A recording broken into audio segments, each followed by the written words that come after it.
45. And Max Olson, theathletic.com, is here with us. This has kind of been really not a very newsworthy couple of days, huh?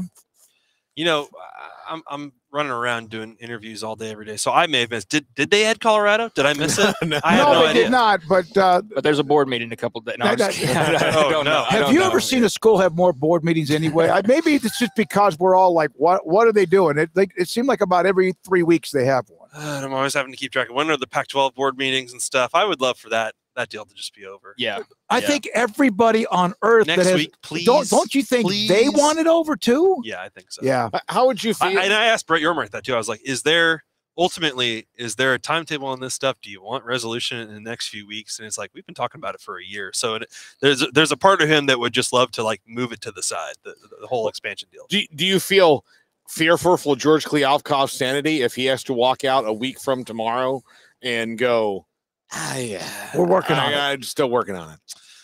You know, what's the deadline, right? Yeah. I mean, who needs deadlines? I think that, gosh, I feel like they've got to really be able to lay a lot out there next Friday in Vegas when they have their Pac-12 media day, excuse me. Yeah, you would think there's got to be a moment of clarity on that stuff, especially when we're talking about existential stuff like, certainly everyone in this league actually sticking together and signing a grant of rights and things like that.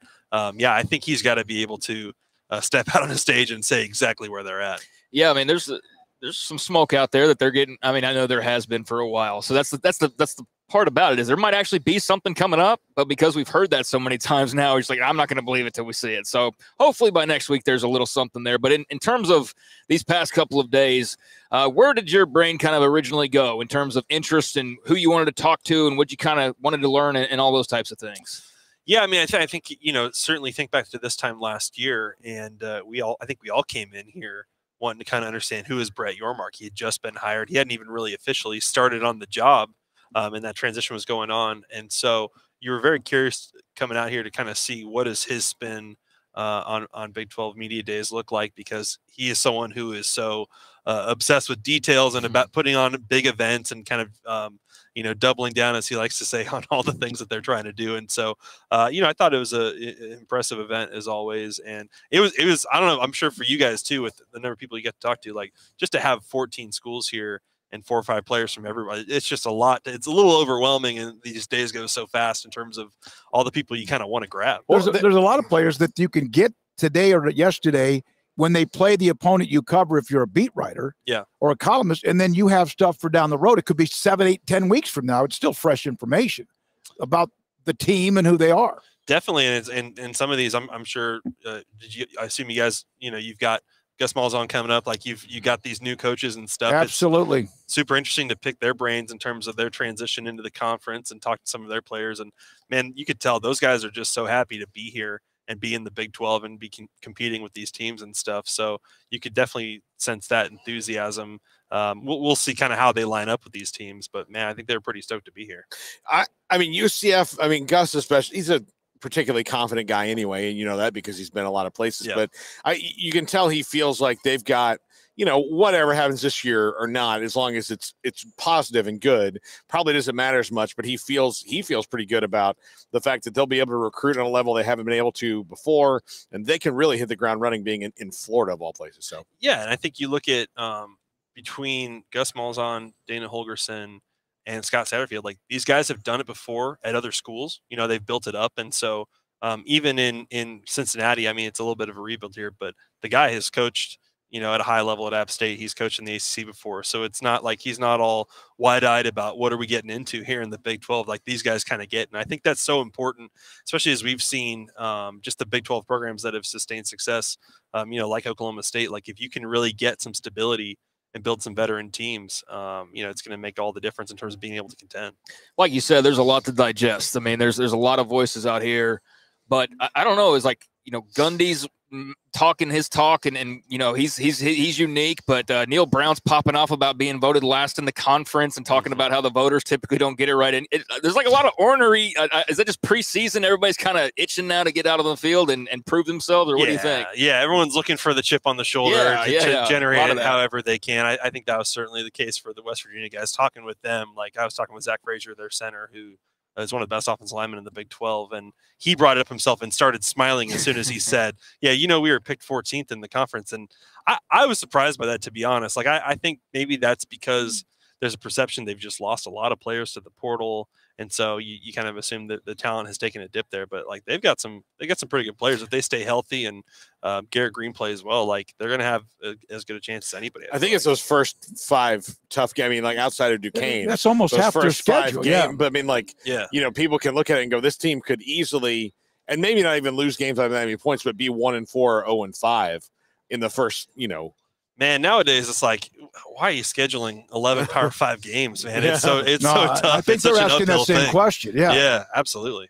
Yeah, the timing not great for Neil Brown probably either, just because it feels like it's an important year for him, and that there's something's got, especially a new AD. But he even cracked a joke about it, like, well, I think Ren Baker's kind of busy with basketball right now, so he said that. Yeah, dude, yeah. It was great. I think that's been a situation too. He talked a little bit about it today. There was a lot of NIL talk from Neil Brown and the West Virginia guys today. I think they've got a collective going. They're doing their best to fundraise with it. I think they really feel like Ren Baker coming in from North Texas has made a big difference in terms of he really gets it in terms of what they need to be able to do in NIL to retain and recruit players and stuff like that. And so it seems like, and Neil Brown, I think, is pretty well liked by some of the money people there. So they've done a good job of getting that together. And that's so important because, man, they've lost some really good players to the portal, and you just need to have a little bit of money in the reserves to be able to take care of guys and prevent them from leaving. One of the guys that I sent a note to when we're going to have Neil Brown on, he was telling me, ask them if they think they have enough oomph financially to really get the football team where they need to be. Right now, they're worried about basketball. They got a lot of, that's a different, you can do both. You can juggle 9 things if you want to, but he did ask that question.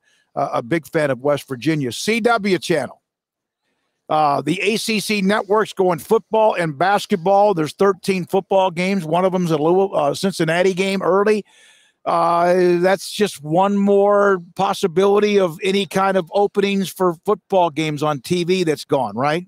Are we talking about like Riverdale? Like which CW shows you want to talk about? That one.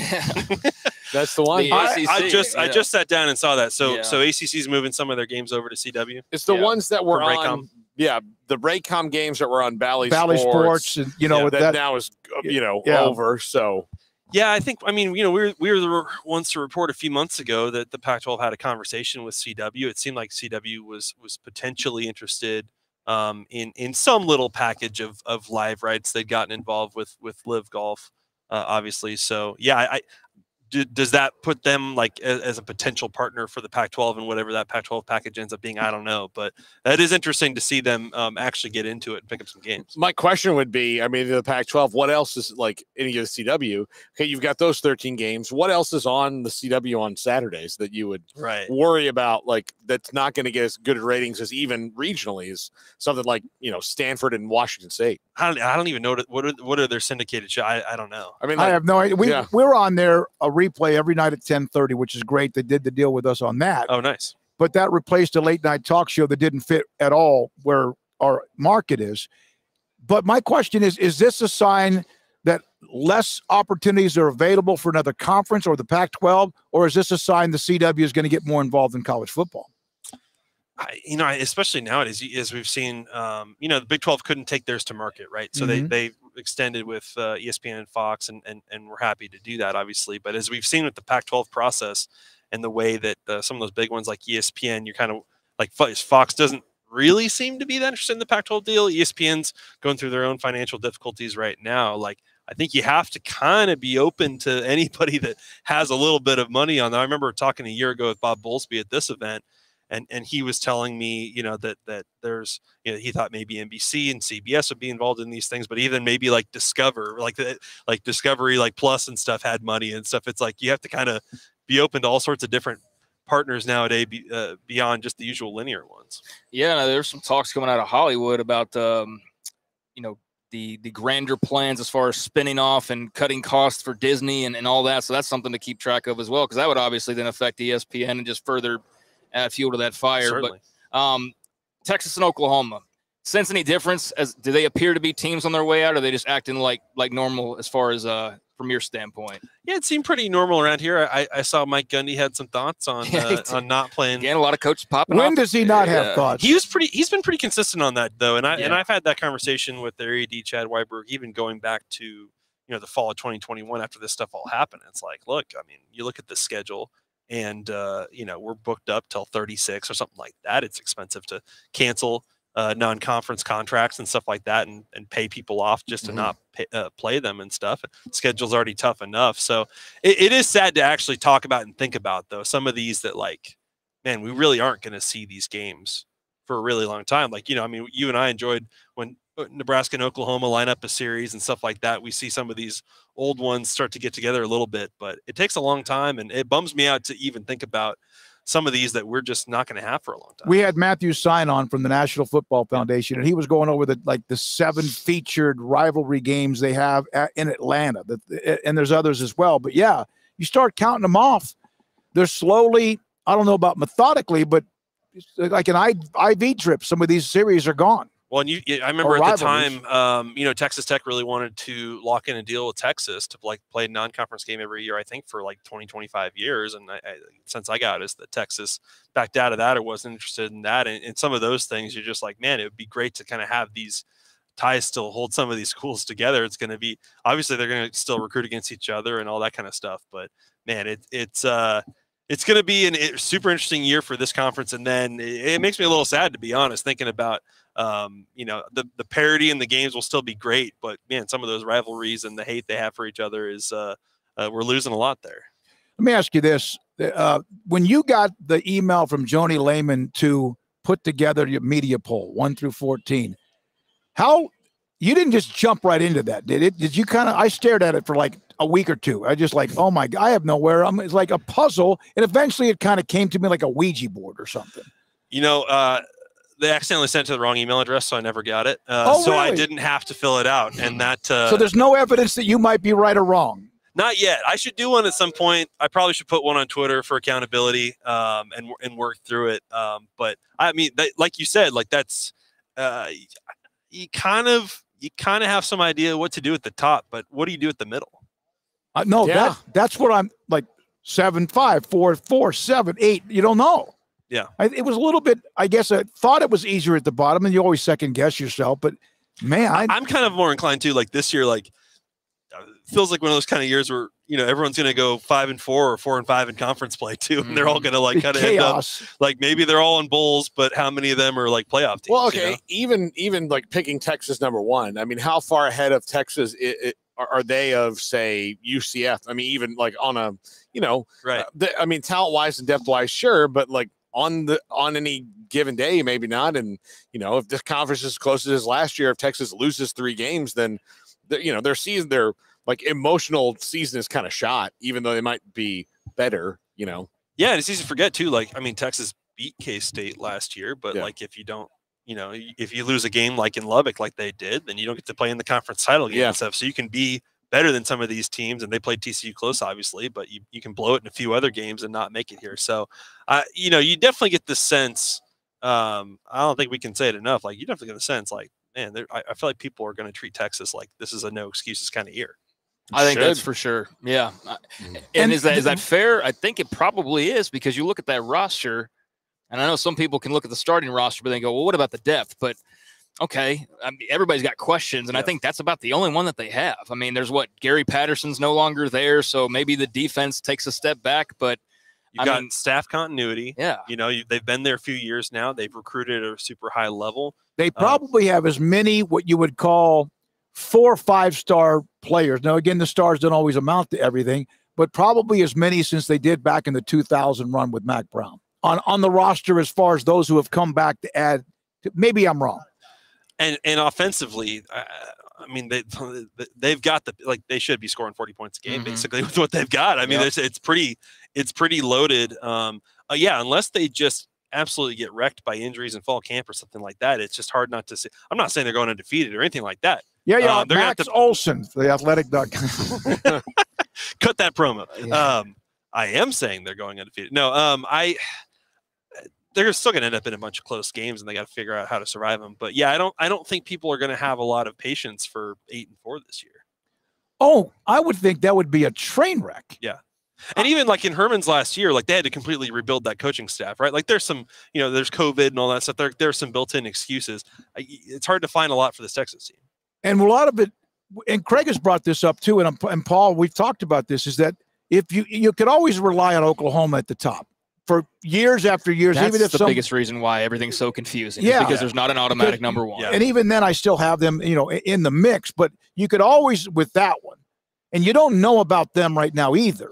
Well, the weird thing is I wrote a piece this week about Oklahoma and about how much they've flipped their roster already under Brent Venables. They've signed more than 80 scholarship players in 18 months there.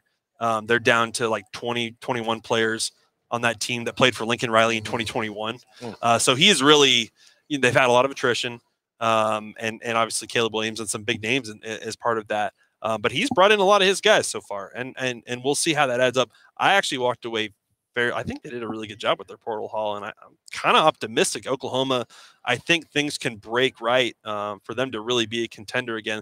Defense has got to get a lot better in every way, but I'm kind of a little bit more optimistic on Oklahoma just based on what they've got. That maybe as bad as the record was last year, for them it came down to a bunch of close games in November. They could have beat Florida State. I think but they didn't. But they didn't. You just want to throw my God. Yeah, don't get him and don't. But 4 games at the end of the season that they lose by 3 points each. So and that's kind of who the Big 12. That's kind of always like when Baylor was 12-2. There were still 4 to 6 games in which you flip the coin at the wrong time, or you make one mistake at the wrong time. They go 8-5 or whatever. Excuse me. And with Oklahoma too. When you have Heisman level quarterback play, that helps make up for a lot of it and helps you find a way to survive a bunch of those games too. You brought up Lincoln Riley. What did you think of his catch and his latest cooking reveal on Twitter? He did brisket again, didn't he? No, he went seafood. That's right. Have you guys grilled tuna steaks before? I have once. It's really, really, really hard. It is so sensitive to cook.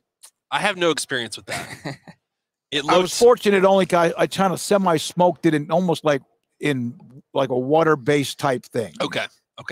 It looked better than the brisket carving because anything would look better than Yeah, that was bad. A sliced up McDonald's burger would look better than that brisket. He lost credibility when he put out the brisket. Well, that's Twitter though. Sometimes people tweet a picture. I'm guilty of tweeting lots of food pictures, right? And but I don't do my cooking, okay? Because I would never subject myself to the quote tweets and judgments of others when it comes to my cooking. Because it's just Twitter's a nasty world when you put yourself out there. What if he lost like a top 20 guy from Texas because he saw that picture? It's like, no, I can't trust it. Have you guys seen the latest picture? Or are y'all still talking about the brisket? No, I haven't seen the latest. I'm talking about like 2 days ago. Tuna, right? Yeah. I mean, it's the color does look. Look it up. Yeah, the color looks. The tuna's going to look a little more raw than it probably really is. But it was a little bit. Yeah, it wasn't like those who like prime rib was bleeding to death. It was close. It was just. Well, I mean, it's fish, so it's not really going to bleed like that. But it wasn't good. Paul can look it up. It wasn't what Max had last night at was it Hurtado's? Oh my God, I saw that. I saw that picture. That's one of those places you can do like we had like 6 of us, and they do like the family style trays basically over there if you want. That's a free ad for you. Hurtado barbecue is fantastic. Paxton and others. Max is a cool cat, and others. I like Max too. We appreciate your time. Thanks for coming on. Are you getting ready to take a flight somewhere or what? That's right. Right. Get a little time off this weekend. Good for you. We recharge. Get back to it. It's around when we get here. That means it's not far from not having days off at all. That's true. I always like seeing you guys in person. Yep. Yeah. You too, buddy. Good to see you. Thank you for being here. Max Olson, theathletic.com. Normally at 4 today, a little